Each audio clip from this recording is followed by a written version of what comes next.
वो है जहाँ पग पग पर पवित्र स्थान है।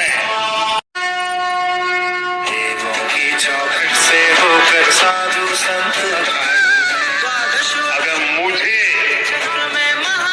इस महाकुंभ का वर्णन एक वाक्य में करना हो तो मैं कहूंगा ये एकता का ऐसा महायज्ञ होगा जिसकी चर्चा पूरी दुनिया में होगी।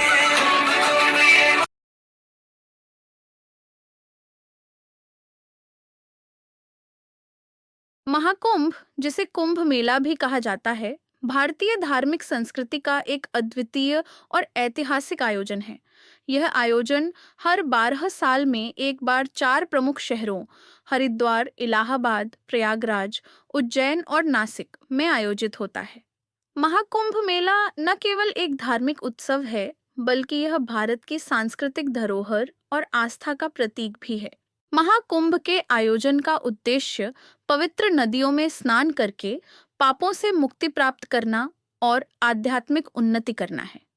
यह मेले का आयोजन न केवल भारतीय बल्कि वैश्विक स्तर पर भी एक बड़ा धार्मिक और सांस्कृतिक आयोजन होता है, जिसमें लाखों श्रद्धालु, संत महात्मा और पर्यटक भाग लेते हैं।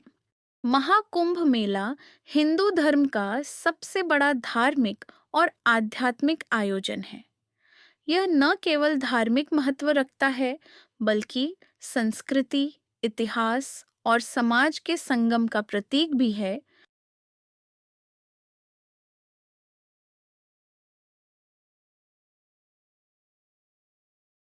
महाकुंभ का पौराणिक इतिहास। महाकुंभ की शुरुआत समुद्र मंथन की पौराणिक कथा से होती है। यह कथा निम्नलिखित प्रकार से है। समुद्र मंथन, अमृत प्राप्ति के लिए देवताओं और असुरों ने मिलकर समुद्र मंथन किया। इस मंथन से अमृत का कलश, घड़ा निकला। अमृत की रक्षा, अमृत के लिए देवताओं और असुरों में संघर्ष हुआ। इसे बचाने के लिए भगवान विष्णु ने मोहिनी रूप धारण किया और अमृत को छिपाने की कोशिश की। अमृत की बूंदें, अमृत कलश से कुछ बूंदें 4 स्थानों पर गिरीं: प्रयागराज, इलाहाबाद, हरिद्वार, उज्जैन और नासिक। इन चारों स्थानों को पवित्र माना गया और यहीं पर महाकुंभ का आयोजन होता है। महाकुंभ का नामकरण। कुंभ का अर्थ है घड़ा या कलश। महाकुंभ का तात्पर्य है सबसे बड़ा धार्मिक आयोजन जो हर 12 साल में होता है। कुंभ मेले का चक्र। कुंभ मेले का आयोजन ग्रहों और नक्षत्रों की स्थिति के आधार पर किया जाता है। प्रत्येक स्थान पर कुंभ का आयोजन: हरिद्वार, गंगा नदी के किनारे; प्रयागराज, इलाहाबाद, गंगा, यमुना और सरस्वती के संगम पर; उज्जैन, क्षिप्रा नदी के किनारे; नासिक, गोदावरी नदी के किनारे। महाकुंभ 12 वर्षों में एक बार हरिद्वार और प्रयागराज में। अर्धकुंभ 6 वर्षों में। पद्म कुंभ या कल्प वृक्ष कुंभ 144 वर्षों में एक बार। महाकुंभ भारत की सांस्कृतिक धरोहर का प्रतीक है, जिसमें लाखों श्रद्धालु अपनी आस्था और विश्वास के साथ भाग लेते हैं। धार्मिक महत्व। ऐसा माना जाता है कि कुंभ के दौरान पवित्र नदी में स्नान करने से पापों का नाश होता है और आत्मा को शुद्ध मिलती है। मोक्ष प्राप्ति का यह एक महत्वपूर्ण अवसर माना गया है। सांस्कृतिक महत्व। यह भारतीय संस्कृति, सभ्यता और परंपराओं का परिचायक है। देश भर के साधु संत और विभिन्न संप्रदाय एकत्र होकर समाज को धर्म और संस्कृति की शिक्षा देते हैं। सामाजिक महत्व। यह आयोजन सामाजिक मेलजोल, सहिष्णुता और एकता का प्रतीक है।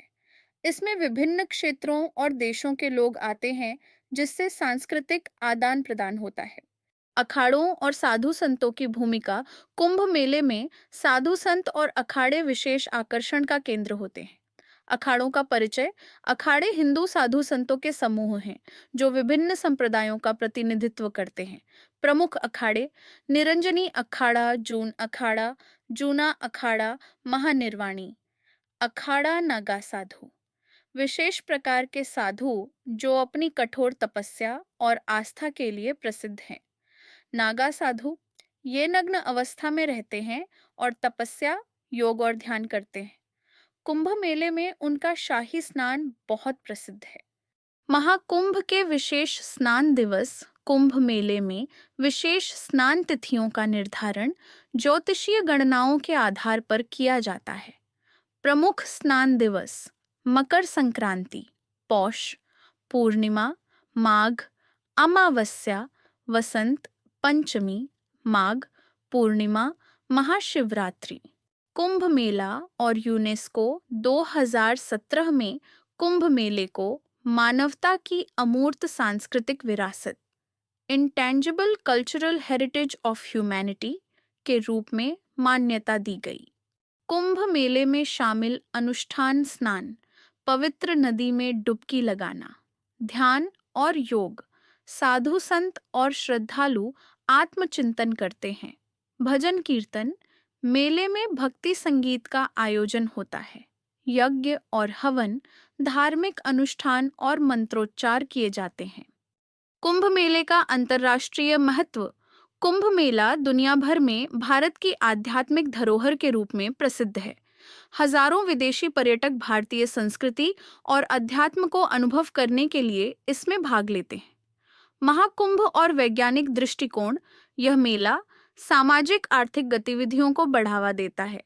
भारत की संगठित और कुशल प्रबंधन प्रणाली का उदाहरण प्रस्तुत करता है।